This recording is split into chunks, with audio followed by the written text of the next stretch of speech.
Good afternoon. It's Friday the 25th of November 2022, just after 1 o'clock. Welcome to UK Column News. I'm your host, Mike Robinson. Joining me today by video link, we've got Patrick Henningsen and Vanessa Beeley. As usual for Friday, thank you both for joining us. We'll get straight on here with strikes. And of course, we've got a postal strike going on today. We've got real strikes coming up. And the Royal College of Nursing has announced the dates of the first two strikes of nurses in the NHS. So the first strike action will take place on the 15th and 20th of December. So that's Thursday the 15th, Tuesday the 20th of December, because the government has turned down their formal offer of formal detailed negotiations as an alternative to strikes. Now, it's a little unfortunate that they've headlined this press release NHS pay dispute, because the pay is only part of it. Yesterday, Debbie was speaking to Roy Lilly, who is an independent health policy analyst, and this is what he had to say about the upcoming nursing strikes. The nurses are tomorrow. I'm not sure when this is going to be broadcast, but we're recording this on the 24th of November at about 2:15 in the afternoon. I can tell you that I do know that the nurses tomorrow on Friday will be announcing their strike dates for December. And I mean, nobody wants to see the nurses going on strike. It's a horrendous moral and ethical dilemma for everybody. But if you talk to nurses, yes, they want their pay sorted out, but a lot of them are saying exactly what you said. And as an ex-nurse, you will know this is right, that they are concerned that they're practicing dangerously. They're not practicing safely. Then they're concerned that they can't do the job properly because there's just not enough of them. Now, the Royal College of Nursing press release did say that safety was a part of it, but that was halfway down their announcement. But in the meantime, they're saying that strikes are going to take place in England, Northern Ireland and Wales, and that they are going to happen in phases. So as Roy Lilly's saying there, Patrick, I mean, this is a fairly significant step for health care workers to take this kind of action. But Debbie has been pushing the patient safety issue within the NHS quite a lot over the last few weeks. This is clearly an issue that they feel strongly about, and so this just want to reinforce the fact that this isn't just about pay, but the fact that so many people are leaving the NHS at the moment that nurses feel that they can't provide the level of care that's needed. Yeah, the bottom line here, Mike, is if you're in a country with the National Health Service or any kind of state-run free care at the point of service medical system, when your nurses go on strike, the government has failed. There's no other way to describe it. It's total failure by government. If it's to the point where nurses are going on strike and you have the potential of any disruption of medical services, and this is supposedly the pride of the nation, as a lot of people sort of joke but are half serious, that Britain is basically a country that's attached to a national health service. That's the way people like Piers Morgan were virtue signaling during the so-called pandemic. It was all about the NHS. Everybody changed their profile on the social media accounts with NHS logo. So if a government can't even do basic functions for this NHS, then that's pretty much a F on their report card, and there's no other way around that. That's what it is, and that's an extension of pretty much everything they've done over the sort of COVID crisis. Indeed. Okay, well, let's move on to energy prices then. And the Ofgem has announced the new energy cap. So let's bring this on screen. The estimate from from earlier this year was that January 2023 energy cap would be £5,405. In fact, now that it's been announced, it's going to be £4,279, so slightly less. So for the quarter from January to the end of March 2023, the government is going to be picking up the tab for everything that's on the right-hand side of that line, which I think is going to come to around £1,700 on average for the average household.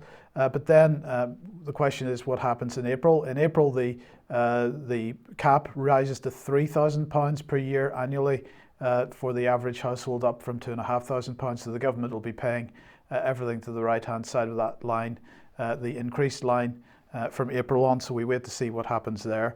Undoubtedly, this estimate that's on screen at the moment will be a little bit higher than will actually turn out to be, but nonetheless, this is still a significant amount of money that the government is going to, and just to put it into perspective, the current estimate is that the government will be spending £42 billion to pay for this, which is a third of the NHS budget. So just think of it in those terms. Now let's move on to migration. And yesterday, the Office for National Statistics pushed out the latest statistics on migration, and they estimated net migration of non-EU nationals in the year ending June 2022 to be 509,000 extra people in the first 6 months of the year.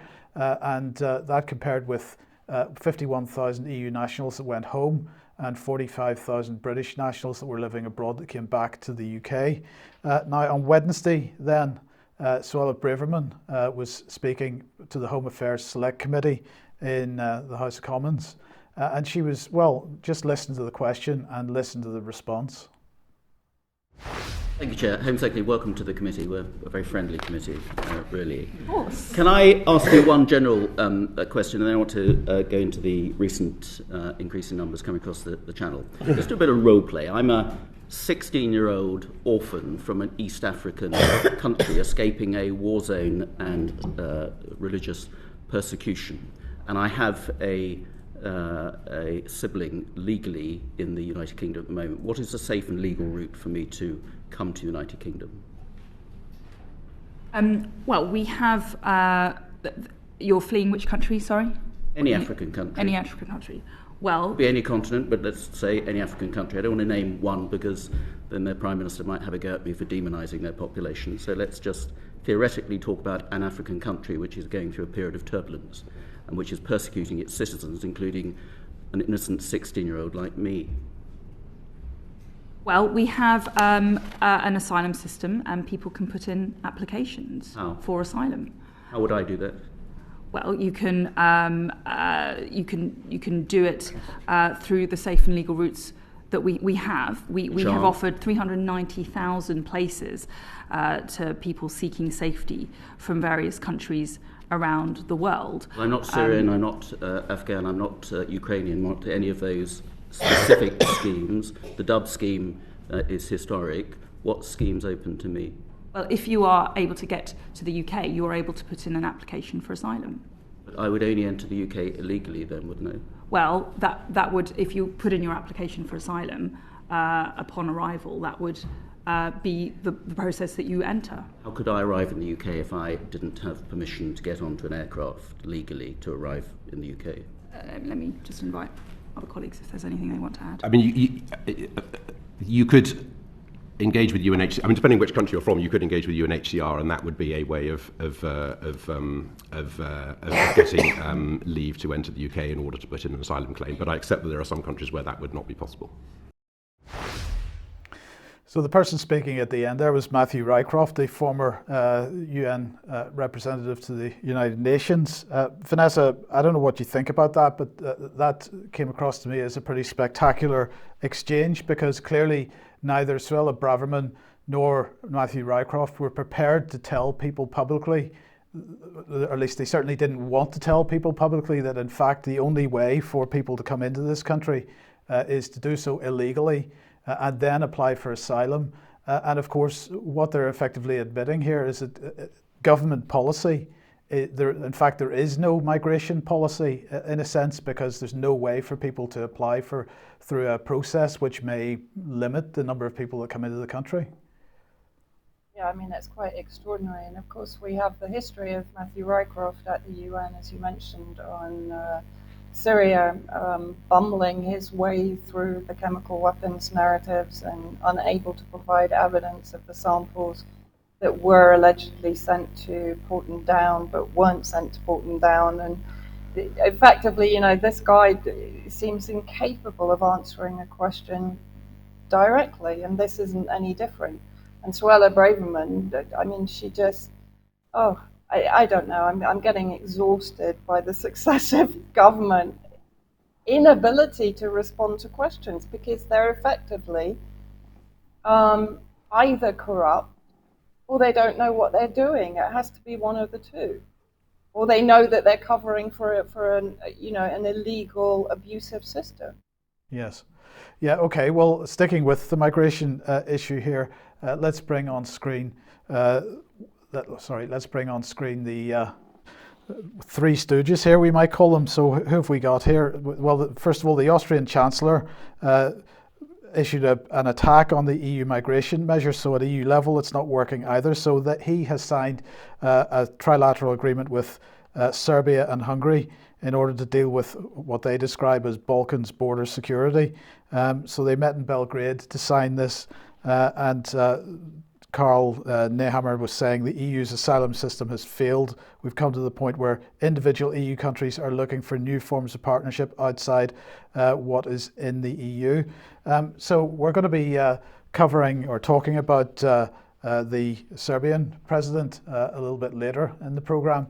But it is interesting, Vanessa, that these three have chosen to get together to effectively close their borders and stop migration. And they're saying basically that most of the migration pressure that they're experiencing is coming through Turkey, Bulgaria, Macedonia, and then into Serbia, and then on into the EU. So they've decided to take matters into their own hands. Well, I mean, Orban has a history of being described as right-wing purely for the fact that he protects his borders and the sovereignty of his country. Vucic is a slightly different category, and we'll talk more about him in the second section that I'm doing today. But first of all, I just wanted to come to this BBC report, which was on the 9th of November, entitled Albanian Migrants, Why Are They Coming to the UK and How Many Have Arrived? And if we actually look, what I've done is just cherry pick from the BBC article. So effectively what they're saying, in 2020, 50 arrived on small boats, in 2021, 800, and in 2022, 12,000. So an exponential leap in Albanian migration into the UK. And bearing in mind, Mike, what you said, how did they manage to enter? Albania is not a country at war. They are also permeating throughout Europe, of course, and have been for some time. But Europe is relatively easier in the sense the Schengen visa will give you, 90 days, I think, before basically you either have to leave or you have to get residency, etc. 10,000 single adult men have entered the UK. And this is quite interesting because there was a recent report or a letter written by a North Wales MP, Janet Finch Saunders, who was complaining about the fact that 200 adult male refugees had been allowed to stay at a hotel called the Hilton Garden Inn in a place called, and I'm going to murder the name, so to all Welsh speakers, I'm very sorry, I think it's Dolgarrog, which has a population of 500. So effectively, these single adult male refugees have doubled the population and are staying in relative luxury, of course, in what is effectively a four-star hotel in the area, an area that doesn't have good transport services, it doesn't have good amenities, and so on. It's relatively remote. So, of course, she's questioning why these 200 male refugees have been allowed to settle, particularly in this area. So the BBC report carries on. Between July 2021 and June 2022, the UK received 30,703 visa applications from Albanian citizens and granted 20,289 of them, according to Home Office figures. Only 361 of them were work visas. This is from the BBC report, I hasten to add. Albanians represent the highest number of foreign offenders sent back in the year to March 2022. There is a rise in crime by the Albanian gangs in the UK. Again, this is according to the BBC and the National Crime Agency, which stated in its report that these gangs were importing industrial-scale cannabis farming to the UK and are leading players in the UK 5 billion sterling cocaine market. They are one of the largest foreign national groups in UK prisons, and the Prime Minister of Albania, Edi Rama, a good friend of Tony Blair, as we'll demonstrate, said in a tweet that the UK should fight the crime gangs of all nationalities and stop discriminating versus Albanians to excuse policy failures. Well, I mean, my response to that immediately, if they are the majority offenders, then of course they're going to be highlighted as such. Now let's have a look, and this is going to tie in also to my report on the recent events in Serbia, as to who is involved in policy behind the scenes in Albania. And of course, since the NATO bombing of Serbia in 1999 and the declaration of Kosovo's independence, which has never been accepted, of course, by Serbia, Tony Blair has been instrumental in advising the Albanian government behind the scenes, but he's not the only one. A very familiar name as Tony Blair's spin doctor, Alistair Campbell, on rebranding Albania. Edi Rama is looking to rebrand the country, stereotypically known for crime and corruption, to help bring about change for his people. And that was actually written by Alistair Campbell in April 2014. But who else has been involved in this rebranding exercise in Albania? None other than the nephew of Alistair Campbell, Tony Blair's former spin doctor who advised the Socialists' successful election campaign, has been hired by the Albanian government, Balkan Insight and Bill, and that was in May 2014. So clearly there is a strong connection not only with Albania but with Kosovo and with Serbia. Now what is interesting for me, and it's something that I kind of stumbled on, I'm sure other people were aware of it, I wasn't. In September 2016, Tony Blair officially sort of wound up his operations in Albania. But what does that coincide with? By the way, his operations in Albania were funded largely by the UAE and in part by Saudi Arabia. But what actually happened in Albania at the same time as Tony Blair withdrew from Albania, this is taken from Wikipedia, the Iranian terrorist cult MEK, Mujahideen al-Khalq, that were being settled in Albania from 2013 onwards by the United States. The final 280 remaining MEK members were moved to Albania on the 9th of September 2016. So basically, as soon as this MEK transference and resettlement in Albania was completed, Tony Blair walked away from his advisory role in Albania. I'm sure that's just a coincidence. Interesting also that there was an Albanian sniper squad detected in Syria in 2018, although there are beliefs that they were there before then. They worked closely with, if you go to the next part of the article, it's a small Sunni jihadi militant group operating in the Idlib governorate, North Aleppo, who are ethnically Albanians, though originating from Kosovo. And in my next section, I will show the relations between Albania and Kosovo and Serbia. They've recently released, sorry, Mike, can you go back a bit? They've recently released a video on their sniper squad, although the group as a whole has additional members and are not limited to snipers. It appears to be no more than 10 members at present, and of course they work closely in collaboration with Hayat Tahrir al-Sham or Al-Qaeda.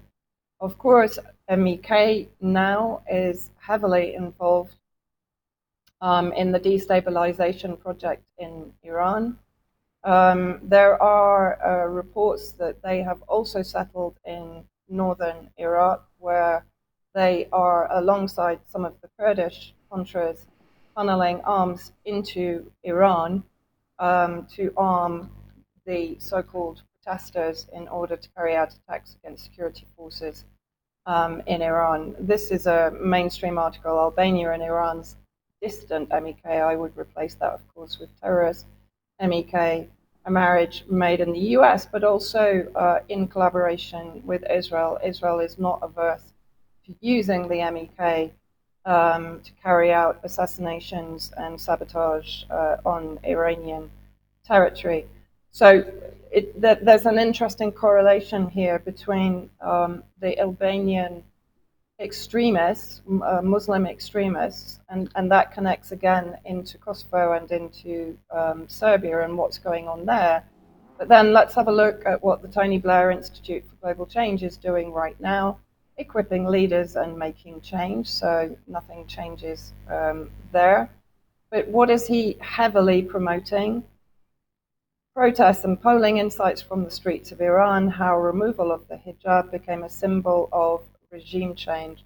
And if you go to the website of the Global Challenges, you can see to what extent he is really, or the institute itself, is pushing for regime change in Iran. 84% of Iranians who are anti-compulsory hijab also want regime change. As a number of my Iranian friends said to me, where on earth do these figures come from? But we know perfectly well that they're pulled out of thin air whenever the West needs them. Yes. Okay. Thank you, Vanessa. Brilliant. Patrick, have you got any thoughts on what we've just covered? Yeah, absolutely. I think we should also add that with Tony Blair as the chief advisor to Eddie Rama, it was jobs for my friends, not just for my friends, for my wife as well. Sherry Blair was given the honor of overseeing the Albanian judiciary and reformatting that as their chief consultant. And she was charging the government in Albania something like £1,000 per hour. And she managed to claw back in one deal. I think it was one deal that was a complete disaster, managed to claw £500,000 for her and her legal consultancy, all at the expense of the good people of Albania. So Sherry Blair did incredibly well, lavish fortunes from her husband's role as Eddie Rama's chief advisor. Yes, and Patrick, a number of years ago at one of the Alternative View events, a gent called Olsi, and you're going to have to remind me how to pronounce his surname because I could never get it right, but Olsi gave a presentation on this at AV, and that video is on the front page of the UK Column website at the moment. Just tell me how to pronounce his surname. I believe it's Yejezi, Yes. Olsi Yejezi, I think. Yes, and if anybody hasn't seen that yet, it's well worth watching. Now, Patrick, let's move on then to robotics and peacekeeping, policing, I should say. What's the update on this? Well, let's look at this subject more broadly. A lot of people have seen robots used in policing for like bomb disposal units and putting, these machines into sort of sensitive areas where it might put officers' lives at risk. Here's a shot from the science fiction film Elysium, and that many people have seen this film. And so the technology has moved on because of AI. And this is now a big issue that's facing law enforcement around the world, and not just in the UK, but also in the United States. And here is a recent article which caught a lot of people's attention here. The San Francisco Police Department has authorized lethal force for these robots, and this is in their documents. So this raises a lot of serious legal questions, and also some serious ethical questions, and just policing in general, as we'll show. Departments wanting to cut back budgets and so forth. So let's look at the documentation on this particular story. And if you go to this document here, you'll see this is the sort of legal framework that was submitted to the police department in San Francisco. And the area we want to focus on is actually in section 5 of this. And we'll pull that up here. And what does this say? Well, it's this phrase here that's caught a lot of people's attention. Robots will only be used as a deadly force option when the risk of loss of life to members of the public or officers is imminent and outweighs any other force option available to the San Francisco Police Department. So that's raised that specter that everybody feared as to, what is the end game for robotics in policing, and we can extend this conversation to the military as well. And the fundamental point here, Mike, that a lot of people are pointing to is that when it comes to this issue, human negligence in the case of an officer using lethal force or deadly force, and machine error. These are not the same things. They're not the same things in the eyes of the law, and they're not the same things when it comes to adjudicating an incident.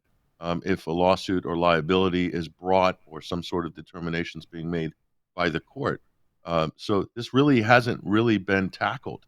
This is kind of white space for legal uh, proceedings and things like this. So we don't really know where we stand. And this brings us to this story. This actually happened. Well, it happened in a way. This wasn't an AI autonomous robot, but in 2016, the big Dallas mass shooting that we covered and some other people covered, the police used a robot when the shooter was hauled up, and the robot to deliver something like a hand grenade or an explosive device to kill the shooter because they deemed he was pinned down. He wasn't going anywhere. He had limited amount of ammo, maybe a few magazine clips, and they sent in a robot to drop C4 or some kind of explosive, a grenade type device to kill the shooting suspect. So no investigation was conducted to say for sure whether he was the shooter yet. Might have been the case, but they just did this at the end of the pursuit of this so-called mass shooting in Dallas in 2016. And that was the first time ever. So this was unprecedented, and it went without incident in the media. Nobody wanted to really look at this story and delve into it because the outrage of the mass shooting had already taken hold during the course of the events and afterwards, and nobody really wanted to question. They just thought, well, he's guilty. He's the shooter. The shooter happened to be African American as well, but firing on a sort of parade in Dallas. So as the politics were a bit reversed on that, but so they didn't want to tackle that. So if we look at some of the devices here and some of the robotic solutions that police are coming on with, that they are quite powerful. And in terms of having a person behind some of these robotic um, uh, solutions, that's one thing. And remote control is one thing. Obviously, liability would be there. But when you're one step away from autonomous robots. So there is no legal framework for this. There is no maneuvering that can be done by the police department on this, other than it's got to be able to assign blame. This is probably in the end going to allow police with another layer of deniability. And so, who do you sue if you had a liability issue? You sue the manufacturer. You sue the police department. This all has to be fleshed out. This is a bit of a problem at the moment. And if we look at how this is advancing in the UK, this is becoming a big issue in the UK as well. There's a lot of different stories, and people have been writing about this, and there's a lot of work being done behind the scenes on this. So, especially when it comes to cutting police budgets. So, this autonomous policing is being seen as a potential solution to budgetary problems. So, they're calling this, in this Police Insight, this internal police industry website here, journal, the new normal for UK policing is an automated workforce. Now they're talking about back end administration as well, but I think they're also throwing the robotic issue in there as well. So that's going to be something that is going to be in the municipal policing. This extends to the military. There's the man of the future Army man, Nick Carter, all about the future for the British military. And here, robot soldiers could make up a quarter of the British Army by 2030. So if it's being developed for the military, you can be absolutely certain it's being developed for the domestic setting as well. So where are we going to be on this in terms of whether we're going to be able to handle any of these types of issues or cases? Now, the UN has weighed on this. 2013 has weighed that this basically should be at the moment illegal because they admit there's no legal framework here. This is in this General Assembly declaration here from 2013. The conversation hasn't really moved on that much for the legal framework, but the UN acknowledged there's no legal framework. So where do we stand on this? Where can things go on this? Nowhere, as far as the UN is concerned, in terms of international law. and also domestic law as well. But nonetheless, Mike, the UK legal community is moving ahead with great enthusiasm on this issue. So liability for robots, this is Cambridge University Press, legal challenges. And so let's flag up exactly where they're at on this. So they're presenting an analysis and they're using an economic model to propose a new liability regime which blends negligence-based rules and strict manufacturing liability rules to create an optimal incentives for robot torts. They're talking about the potential for lawsuits here in the courts. But this is one of their conclusions here, which should raise a few eyebrows and some concern. This is from the legal community.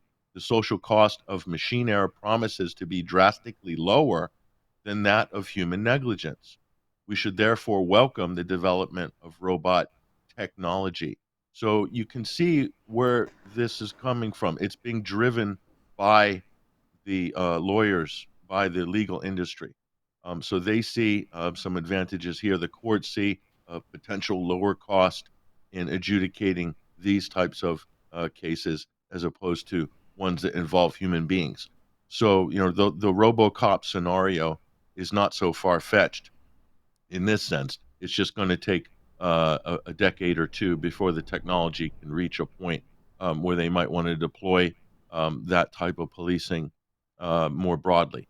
So it's disturbing. It really all does come down to the legal issue, the legal framework on this.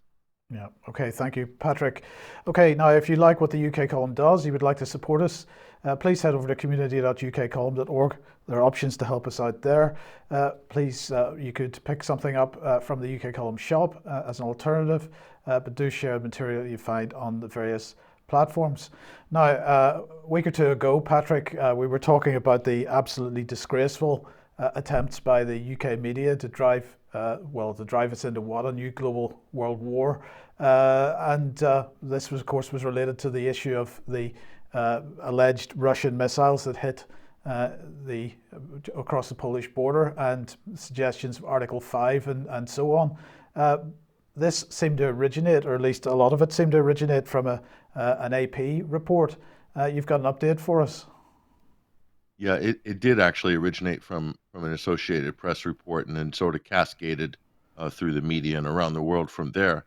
So everyone saw this. So the question here is, there's a lot of talk about dangerous misinformation online from alternative media, from people on Twitter, social media users. So here we have a real case of dangerous misinformation or malinformation, or whatever the terms that they're throwing out there. There's these trendy terms: dis, mis, and malinformation. Here we have AP being the sort of top level purveyor of fake news. And so much so that it pushed the world, at least for a moment, to the precipice of a kind of World War III situation. So AP ended up firing, as many reported a few days ago, firing the reporter who was responsible for the fake story, alleging that these Russian missiles had hit Poland. And so last Tuesday, AP issued a news alert citing a senior U.S. intelligence official, quote unquote, who claimed that Russian missiles crossed into NATO and Poland, killing 2 people. And so that's all we knew at that point. And so obviously it was a fake news story and incredibly dangerous. But who was this senior U.S. intelligence official? How come AP ran with this without sort of corroborating the story with their Polish news desk and so forth? So, and it turns out they sort of did. But here is the journalist that got fired, James Laporta. And this is what he tweeted on the 16th, just to reiterate so people know. Poland's president says that the missile blast that killed nearly two near the Ukrainian border appears to be an unfortunate accident and intentional attack. So he kind of walked it back in the immediate aftermath and tweeted this. It didn't save him from getting sacked, however. But this is the journalist. So this is the sort of person whose name's on the story. But is that really the person who should have been fired? Well, he maybe should have been fired, but it had to have been okayed at the highest level of Associated Press. And that's the main point here. But look at his LinkedIn bio if you Look at the upper corner here. It says a former intelligence cell chief in the U.S. Marine Corps. U.S. Marine Corps. So, I mean, that's not exactly high level intelligence qualifications, but that's on his LinkedIn bio. So, he is yeah. So he's from the Marines. That's well, whatever. So this came out in the last 24 hours. This is Max Tanney at Semaphore. Semaphore is an interesting website. They're promoting kind of transparency for the mainstream media. So their goal is to kind of bring credibility and accountability back to the mainstream. And this is what they put out yesterday. AP fired reporter. They got leaked the Slack messaging. This is internal messaging from Associated Press. So this is the conversation that went on in the run-up to this incredible fake news story that pushed the world to a potential conflagration here. And let's look at these messages here. This is on the Slack messaging. So it started off with James Laporta in this conversation here, saying a former American intelligence official vetted by Ron Nixon. Who's Ron Nixon? Ron Nixon is AP's news and investigation vice president. Okay. So the source was vetted by an executive at AP. So that's the first green light right there. Ron Nixon. I don't think Ron Nixon got the sack on this story. I haven't seen his name pop up with getting fired. But anyway, this is the person who quote vetted this source, this alleged U.S. intelligence source, senior source, and they're talking about also missiles entered Moldova. No casualties at this time in Moldova. 2 killed in Poland on this farm. And so the reply from Lisa Jeff, who's Lisa Jeff? She's the editor of the European news desk for AP. She says, "Can we alert from that, or do we need confirmation from another source in Poland?" James Laporta's reply, interesting. He says to her, "Well, that call is above my pay grade." Well, that's kind of the point here that we're trying to make. It was above his pay grade, but yet they still okayed the story. And they move on here, and some details from someone from their Polish desk there, Vanessa Guerra, and her role there is the AP's Warsaw desk, saying, since the Polish government spokesperson admits there is a crisis situation, I would vote for alerting this. Warsaw, Poland. Senior U.S. intelligence official says Russian missiles crossed into NATO member Poland, killing 2 people. So that's the AP Polish Warsaw desk. Vanessa Guerra basically pushing that. So you can see how this is moved on here. But here's the best line of all. She moves on and she says, we'll blow that up. I can't imagine a U.S. intelligence official would be wrong on this. So famous last words. I mean, I've been betting against U.S. Intelligence community assessments pretty much as my default position for any statement. I'm batting 900 on my batting average on that. So, rarely wrong. You're usually right 9 out of 10 times. So occasionally you get it wrong, but I'd rather be batting 900 than 100. The mainstream media is batting 100 on their trust for U.S. intelligence. And it gets interesting. Lisa Jeff here, again, she's the editor of the European news desk for AP. Are you okay with this? She asked the others. Are you in a position to work up an urgent? No, actually, I'm at a doctor's appointment, says James Laporta. What I passed is all I know at the moment. So James Laporta is basically the fall guy on this. So he's put his name on this. He might have got sacked. He'll probably get promoted or end up at one of the major networks as a reward for putting the story out. So they do reward failure in the mainstream media.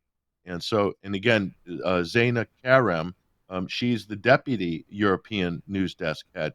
And she says, yes, should be okay, the story. I see the source was vetted by Ron Nixon. So again, Ron Nixon, the vice president of AP's News and Investigation Department. So isn't that interesting? So there they go. And then James Laporta, we move on. James Laporta says, wonder if this triggers Article 5. So after it looks like it's gone down the pipeline, he's musing whether it triggers Article 5. So it's strange. So this is kind of the conversation on the internal messaging service of Associated Press. It's incredibly revealing. And so the group think and just the kind of aloofness, especially the journalist who's putting his name on it, is kind of a joke. I mean, if you met some of these AP reporters from these various news desks or assignments around the world, you might be thoroughly unimpressed with their grasp or their grip of geopolitics or international relations or political affairs in general. And it seems like they realize, they understand their job is to grind an axe for Washington, and to do a pro-Washington angle or an anti-regime angle on any particular story that comes on the desk. Potentially, they can run with. That's been my experience in my limited interfacing with Associated Press out in the world.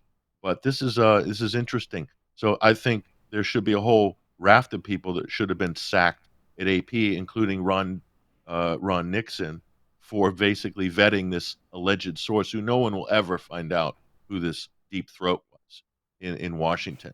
But look at the chain of events that unfolded as a result of this fake story, and all of the energy, all of the money, all these government gravy train for countering disinformation.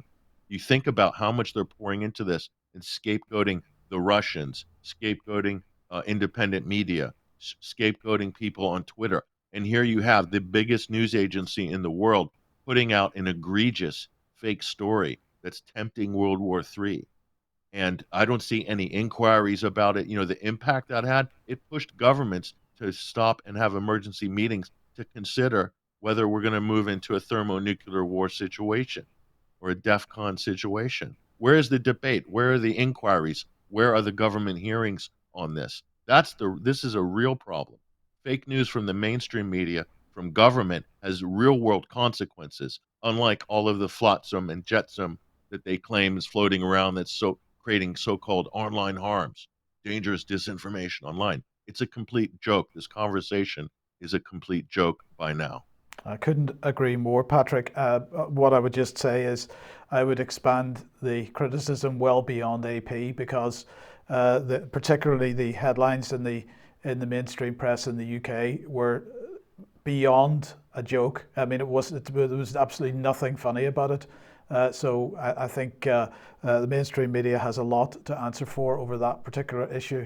It begins with AP, but it certainly doesn't stop there, because the only UK-based media that were in any way even slightly level-headed, and I'm not letting them off the hook in any way here, was The Guardian. The rest were atrocious. So we need to come back onto this issue, absolutely.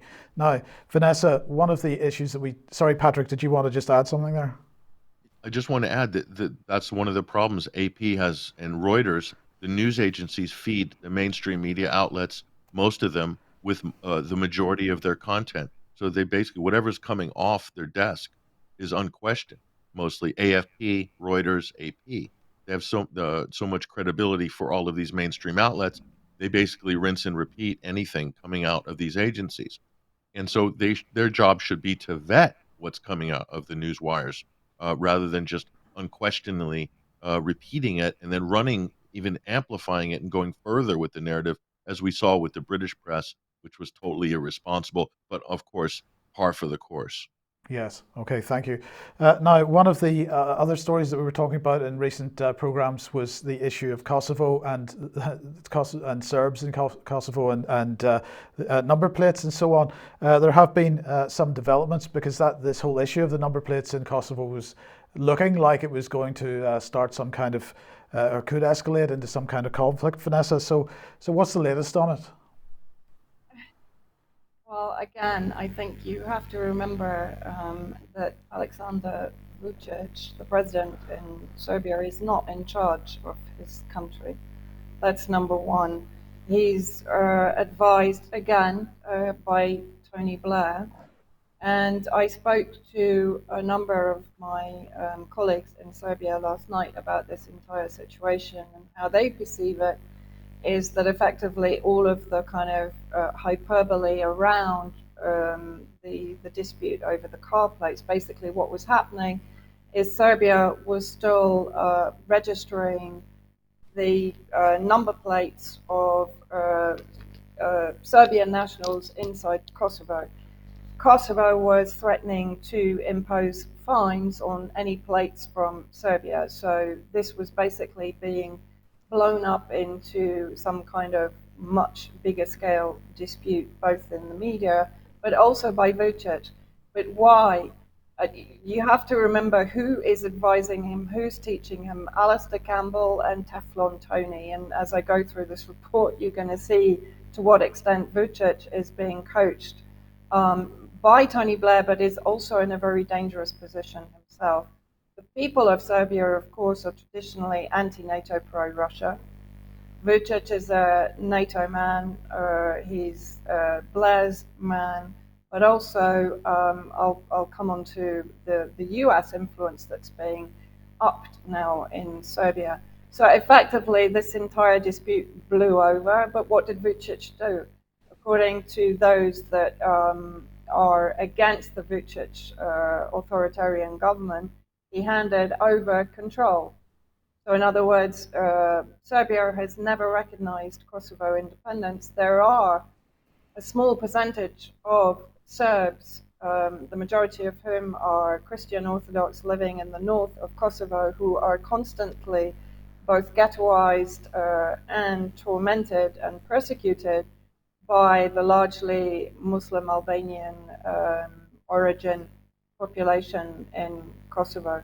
And so effectively what he's done is cut off the final tie between Serbia and Kosovo Serbians. And so that's how it's perceived by my colleagues in Serbia. And as I said, on the 11th of March 2022, so almost literally 2 weeks after the Russian special military operation started, Christopher Hill was confirmed as the new US ambassador to Serbia. People can freeze the screen and look at this, but for purposes of time, he was heavily involved in the NATO balkanization of former Yugoslavia.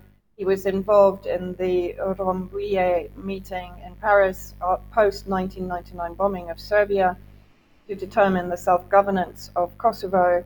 This guy is a heavyweight US operative, particularly with regards to the Balkans, and according again to my colleagues in Serbia, they said this decision was effectively taken by Christopher Hill. Tony Blair, as I've mentioned, has been advising the Serbian government, and in particular Aleksandar Vučić, for some time. Of course, Blair, going back to the late 90s, had some serious terrorist crime syndicate connections, the main one of which, if you go to the next slide, I think, Mike, is Hashim Fassi, who, if we go to the next slide, please. He's from the Drenica region of Kosovo, where the Kosovo Liberation Army originated in the 90s. He established a group called Drenica, which was effectively a criminal syndicate based in Kosovo. He was Madeleine Albright's protege. He ran various crime syndicates in the 1990s, which included drug trafficking and prostitution. The Drenica syndicate, sorry, I forgot, is also linked to Albania, Macedonia, and Italian mafia. He joined the KLA, the Kosovo Liberation Army, which was effectively made up, as I said, of Albanian warlords, crime syndicates, and Muslim extremists, effectively Al-Qaeda. He joined them in 1993, became the leader in 1999 during the Rambouillet negotiations in Paris that I mentioned, and remained with the interim Kosovo administration after the NATO bombing of Serbia. During his time, of course, in 1999 in Pristina and in Kosovo, he was in charge of the KLA when they were accused, and Carlo Del Ponte wrote a very extensive investigation into this, of cross-border organ trafficking involving Serbian children and civilians. And of course, a further reminder that the founder of the White Helmets, James Lemezura, was also in Pristina, Kosovo in 1999 under the direction of Bernard Kouchner, who was the UN representative at that time, who was also believed to have been involved in the cross-border organ trade and child trafficking. And Lemezra was effectively then responsible for the transformation of the KLA into the Kosovo Protection Forces.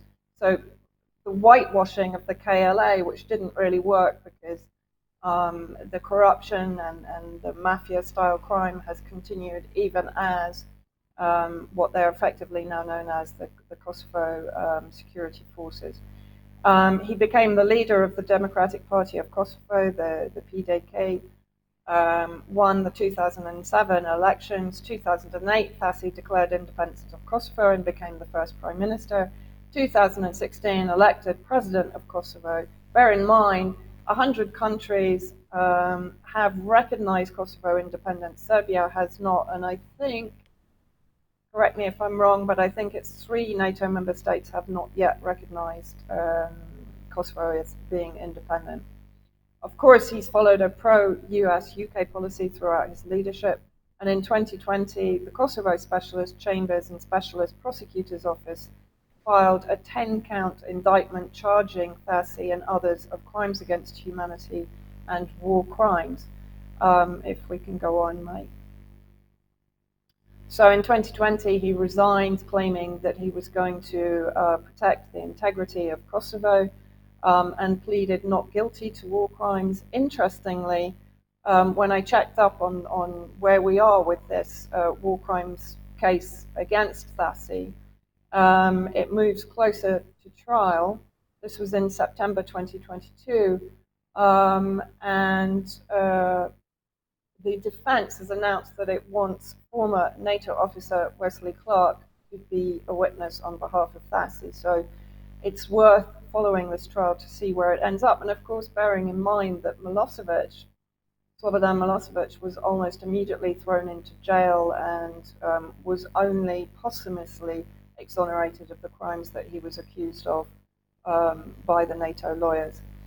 Vucic's reputation in Serbia is not good. This article was written in 2020 by Dragan Đilas, who was a former mayor in Belgrade and the founder of the Freedom and Justice Party and the Alliance for Serbia, so standing in opposition to Vucic, who made the claim in this article that Vucic has destroyed all of the democratic processes in Serbia and has taken control of the media, of the courts, of most of the institutions. So he has full control inside Serbia.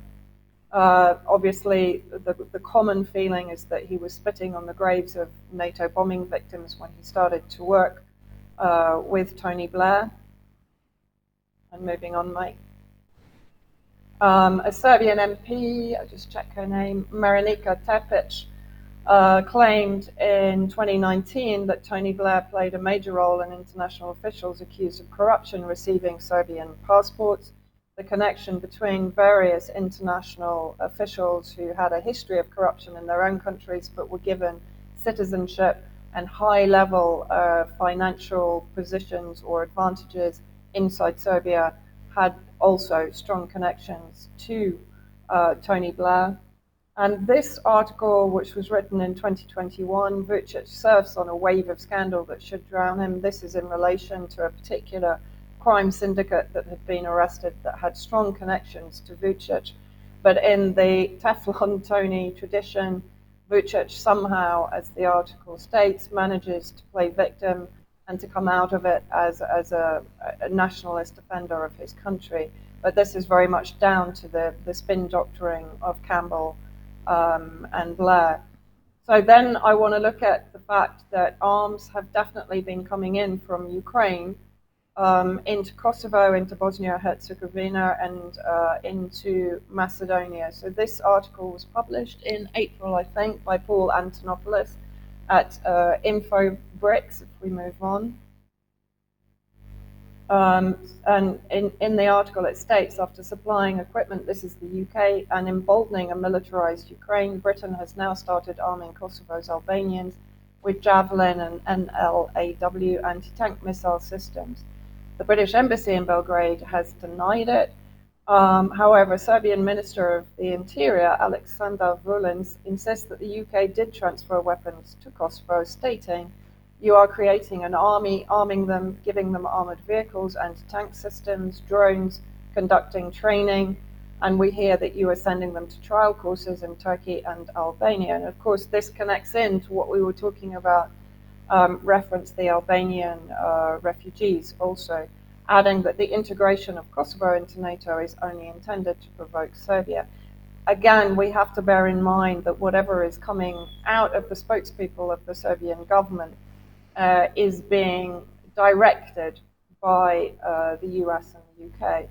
But here we have Maria Zaharova also pointing out, I think this was in June, reminding of the black market risks of Western arms for Ukraine, already in Bosnia, Albania, and Kosovo. If we go to the next slide, Mike. And this was in September. Again, bear in mind that Vučić is voicing concerns over the US providing Kosovo with arms, while probably silently approving the actions by the US and the UK. That is how it's perceived by his opposition. And this was also, I think, in September 2022, NATO to send more KFOR troops to Kosovo. It's worth mentioning that in Kosovo is one of the largest, I mean, I will call it, it's a KFOR base, but it's effectively US dominated and has the potential to hold up to 7,000 troops. It covers 955 acres of territory that was effectively stolen after the bombing of Serbia in 1999. And of course, it was set up close to the then proposed Trans-Balkan oil pipeline. This is another story which just demonstrates how Vučić sort of manages to present himself or to brand himself as a nationalist. Here you have a story breaking about Hungarian Prime Minister Viktor Orban discloses UK and US intentions to push Hungary to invade Serbia in 1999 during talks with the Serbian president. I've basically been told by again, a number of my Serbian colleagues, including Dragana Trifkovic, that Orban made this material available in 2019 in Rome. So this is not breaking news. It also was not possible at the time for Hungary to send troops into Serbia. Even NATO was not really sending troops into Serbia at this time. And so therefore this is a sort of a PR attempt by Vučić to present himself as an ally to Orban, who is or appears to be genuinely anti-NATO, pro-sovereignty and pro-Russia. Yeah, okay. Well, thank you for that, Vanessa. We will keep an eye on how this develops.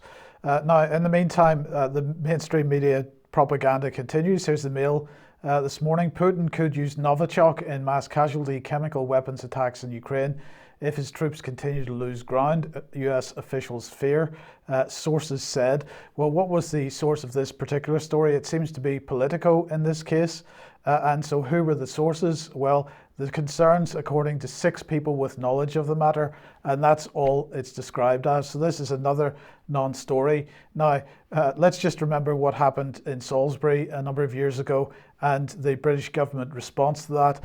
But I was particularly just want to remind everybody of the chief scientific or the chief medical officer's response to it, because Dame Sally Davies, who was the chief medical officer at the time in 2018, said, gave advice for anybody that thought they may have come into contact with Novichok.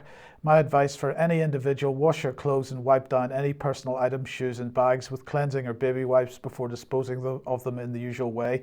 So the whole Novichok story, completely ridiculous in the UK. And the question is, could it be used as any kind of mass casualty event? Who knows? But the Western media very keen to push the suggestion of it anyway. Just want to very briefly remind everybody of this article on the UK Column website, The Day of the Skripal, by Tim Norman, where he's systematically going through the mainstream media coverage related to the Skripal event. And if you don't come away feeling that it just doesn't stack up by the end of it, I'd be very, very surprised. So anyway, moving on then, and I want to go to Africa and to Mali. So here's Mali. It's one of the five main, well, the G5 Sahel countries. And Mali has decided that it's time to kick French NGOs out. So France 24 here reporting Mali junta bans activities of NGOs funded by France. Now we have a little bit of video here from an African media source. Just have a listen to this. France had cut development aid over Mali's alleged use of Russian mercenaries. Bamako, in turn, claims Paris has been aiding and abetting terrorists in Mali. Many Malians are glad to see the back of France and its conditional aid. Que ce soit son départ, que ce soit le retrait, que ce soit tout ce qu'il fait comme aide ou bien subvention au Mali, le Mali peut en faire autant. Nous avons des ressources, nous avons l'agriculture, nous avons tout ce que nous avons besoin. Il suffit qu'on se donne la main pour vraiment avoir ce que nous voulons. C'est tout. So I thought it was very interesting that this Malian individual really making the point that Mali has everything that it needs. It doesn't need the conditionalities that come with aid and so on. And I just wanted to very briefly highlight some of the comments by Thomas Sankara, who was president of Burkina Faso, which is just to the south of Mali in the mid-80s, and very much the same type of sentiment. Just have a listen to this. Produit suffisamment de quoi nous nourrir. Nous pouvons dépasser même notre production, malheureusement. Par manque d'organisation, nous sommes encore obligés de tendre la main pour demander des aides alimentaires. Ces aides alimentaires qui nous bloquent, qui nous inspirent, qui installent dans nos esprits cette habitude, ces réflexes de mendiants, d'assister. Nous devons mettre de côté ces aides par notre grande production. Il faut réussir à produire plus. Produire plus. Produire plus parce que il est normal que celui qui vous donne à manger vous dicte également. Now, of course, it didn't end well for Sankara for expressing views like that, but nonetheless, there is still a movement within the Sahel countries that they should be self-sufficient, shouldn't have interference from particularly Western NGOs and French NGOs in particular. But it's not just the French NGOs that are the issue, and I think maybe Mali should be considering where they're taking their money from. Let's just bring this on screen. This is Conflict Stability and Security Fund. Now, I find that the name of this fund extremely interesting because to me, this is about the stability and the security of the conflict, not about preventing conflict. It's about keeping conflict going in these areas. And if we just scroll through this, we see the number of programs that the Foreign Office has for the Sahel region through the CSSF. Well, here we have Relief Web talking about this and some of the programs. But of course, if we look at fcdospending.ukcolumn.org and look at how the Foreign Office reports the money that's being spent, and I recommend everybody goes and has a look at this. We can't know exactly who is in receipt of this CSSF money,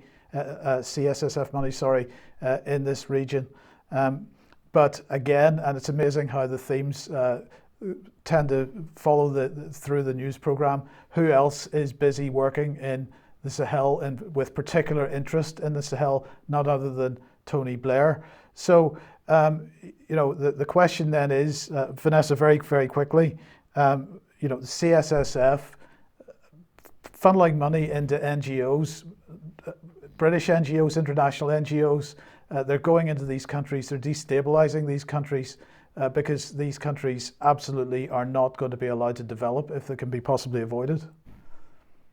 Yeah, absolutely. I mean, the CSSF has come under fire within Parliament actually for its lack of transparency and its lack of reporting or accountability as to where exactly the money is going. We know through Syria, of course, the CSSF was funding at one point Mayday Rescue, that were funding the White Helmets. It was going into organizations like Incostrat, into ARC Group, all of which were sort of intelligence cutout agencies that were effectively, as you state, infiltrating and destabilizing Syria. So as you also rightly state, this is not for stability and security. This is to maybe not to maintain the image of conflict, but certainly to maintain destabilization and retrograde steps for that country in order to make it easy picking for global Britain. Indeed. I think you're being a little bit generous there, but anyway, we can discuss that more in extra. Right, Patrick, let's move back to the United States then, and another mass shooting event. Yes, this was the sort of latest high-profile mass shooting event over the last couple of weeks. This was in Colorado Springs, the Q Club, sort of LGBT venue, and this has been pretty much dominating the news cycle over the last sort of week or so. Here, just to reiterate what happened, a gunman stormed into Q Club and opened fire. 5 people were killed and at least 17 others wounded by gunshots. The suspect, 22-year-old Anderson Lee Aldridge, was taken into custody after being subdued by 2 patrons in the nightclub. So that's the gist of the main story there. And so this understandably is going to be heavily politicized. And so because the midterm elections were running pretty much at the same time, so you can see the overlap there. This has been viewed widely as a hate crime. In on the initial reporting, even before any evidence was collected or anything, the media kind of ran with that hate crime thing, a right-wing fueled hate crime. Basically, that was the main narrative for this story. Nobody really questioned it, and they kind of ran with it. And if you just do a little bit of probing on this, of course, it becomes even more interesting. As maybe this isn't your typical mass shooting, if there's such a thing as a typical mass shooting. Here's the Washington Post, and it turns out that the shooter in this case, Anderson Lee Aldridge, 3 names, is a known wolf. What is a known wolf? You've heard the term lone wolf, and this is what the media, law enforcement, the government will like to portray as somebody acting on their own. This is a lone wolf, but a known wolf is someone who's, quote, on the radar of the security services or the police or the FBI before the latest incident. So he's already a known quantity to law enforcement and the FBI as well in this case. So it has a federal dimension to it.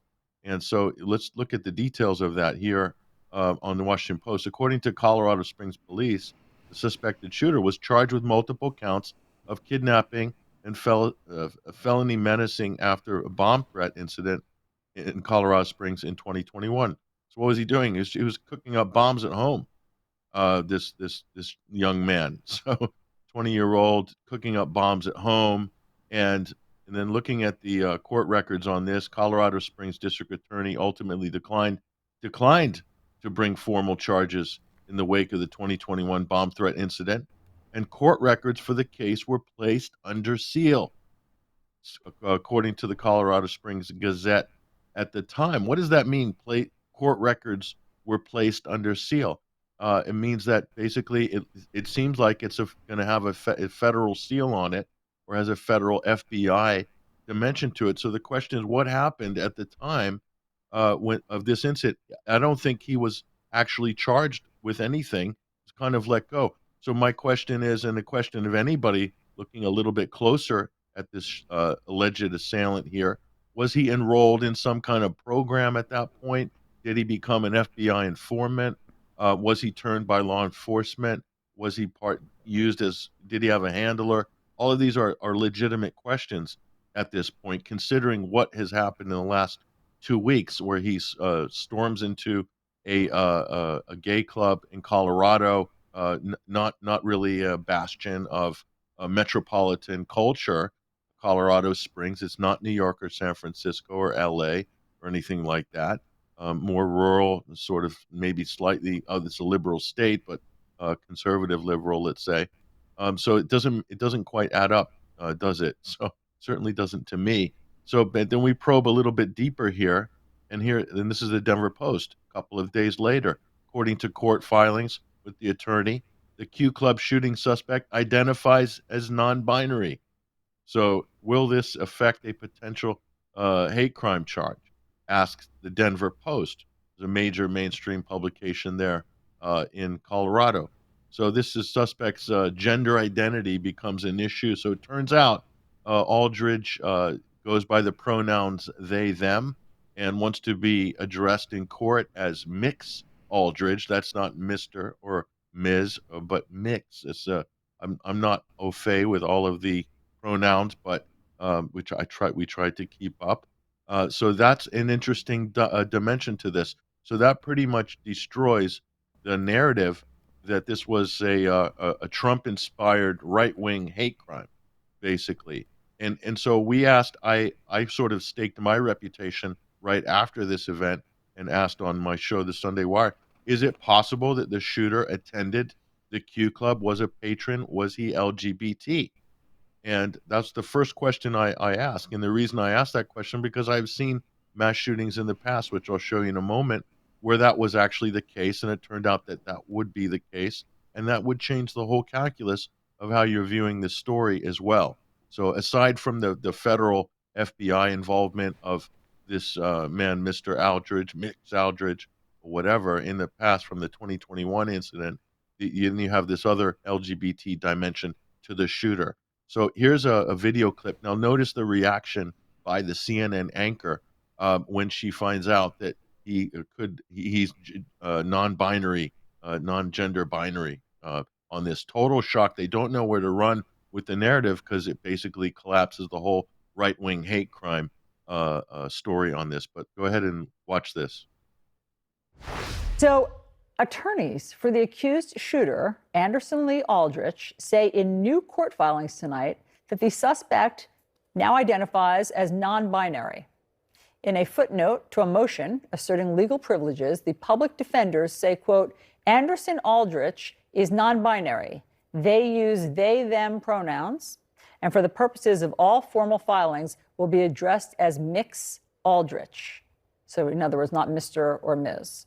Joining me now, CNN political commentator Errol Lewis, also back with me, Al Franken and Joe Walsh. I don't know what to say about that. I mean, that's not anything that we had heard from his background. You know, people have been looking into his background. And I don't know if anybody here, are you guys lawyers?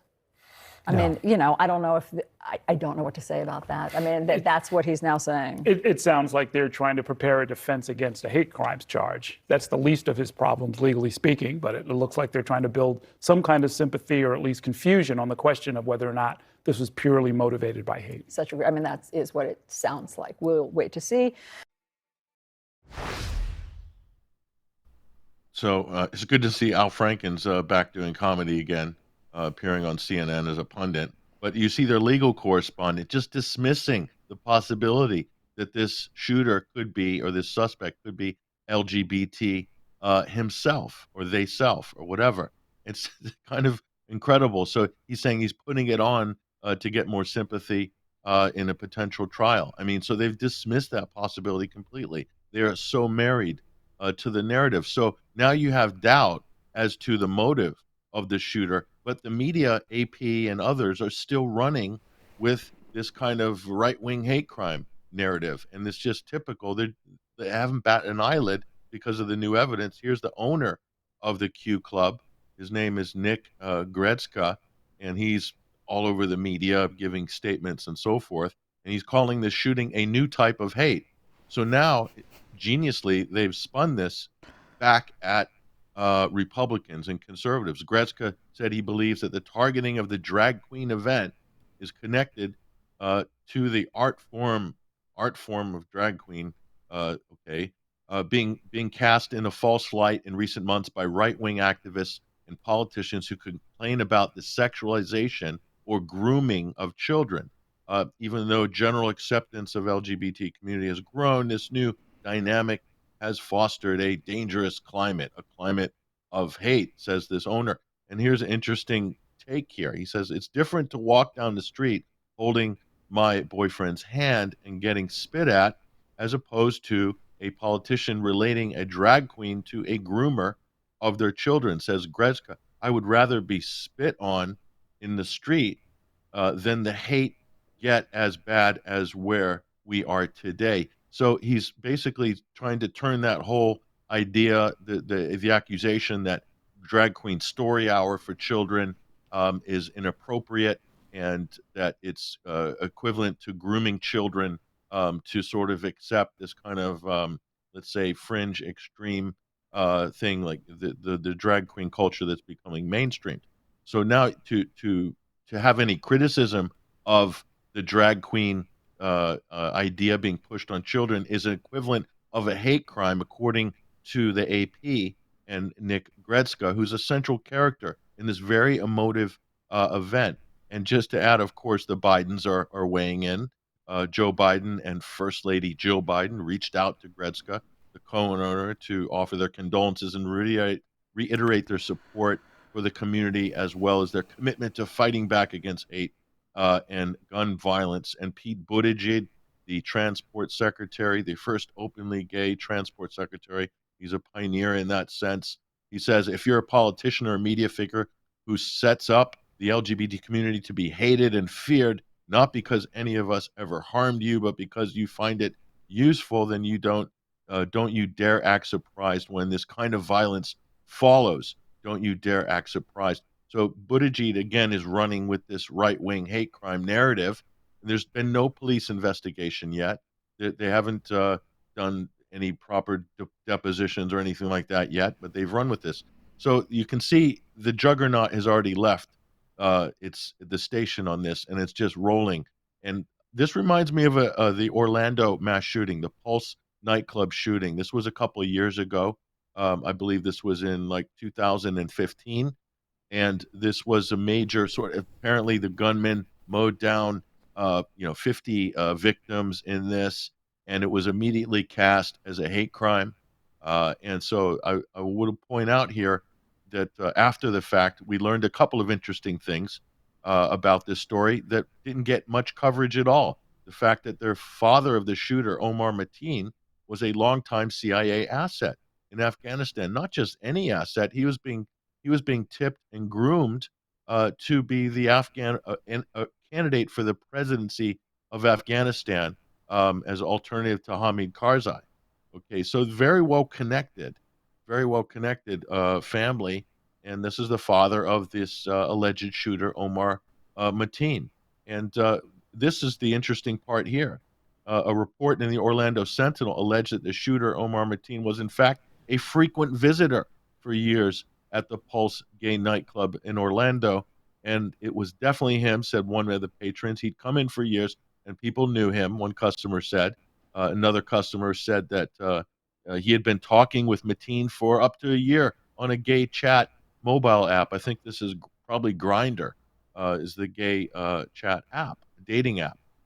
So this is a convenient detail that was pretty much left out of the mainstream coverage, although you can find these sort of things when you dig a little bit deeper. So you can see that's just how narratives are constructed at pretty much every single time to create political capital and extract as much out of it around an election as you possibly can. This is par for the course in America. And the Babylon Bee runs this story not to make light of any tragedy, but it is becoming kind of apparent to a lot of people. Journalists rush to the scene of a shooting to determine whether it's politically useful. So there's enough people now talking about this who realize that there's some major problems with the mainstream media and how they're running with these political narratives in order to weaponize any of these events without actually looking and interrogating where they should be, which was interrogating the narrative itself and looking at evidence and the past profile of the assailant. Yeah, okay. Thank you, Patrick. Thank you very much for that. I'm afraid we're going to have to leave it there for today because we are absolutely out of time. Thank you very much to Patrick and Vanessa for joining us. Thank you for joining us. We'll be back in a few minutes on the main live stream if you're sticking around for a little bit of extra. But otherwise, we'll be back 1 p.m. as usual on Monday. Hope everyone has a great weekend and we'll see you then. Bye-bye.